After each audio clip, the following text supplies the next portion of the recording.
আসসালামু আলাইকুম। এই যে দেখেন স্কুলের বেঞ্চে লেগে আমার মেয়েটার স্কুলটি ছিঁড়ে গেছে। তো যেহেতু ও স্কুল থেকে আসে 4:30টার দিকে, বাড়িতে আসতে আসতে 5টা বেজে যায়। তো সন্ধ্যা আমাকে ভয় বলে না, এখন সন্ধ্যা মানে আমতা আমতা করতেছে যে আমার জামাটা ছিঁড়ে গেছে, কী করবো। তা আসলে আমার কাছে একটি এটা হচ্ছে কি লিলেন জাতীয় একটা কাপড় তো ছিল। আমি তো হচ্ছে দাবুরি টেলার, দেখি মেয়ের জন্য একটা জামা তৈরি করতে পারিনি। সবাই দোয়া করবেন।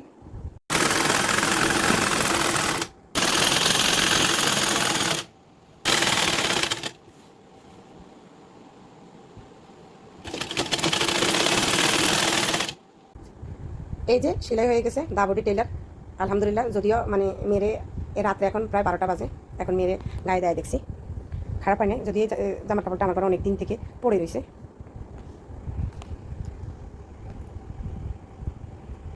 এই যে পুরানটা, তো যাও কাপড়টা মানে ঘরে পড়ে রয়েছে দেখি সিলাইতে পারছি, আলহামদুলিল্লাহ। এখন এটার মধ্যে পকেট দিছি, যেহেতু মানে টাকা পয়সা নেওয়া বা রাখার ব্যবস্থা। তা আমি তো দাবুরি টেলার, তাই আমি পকেট দিতে পারি না।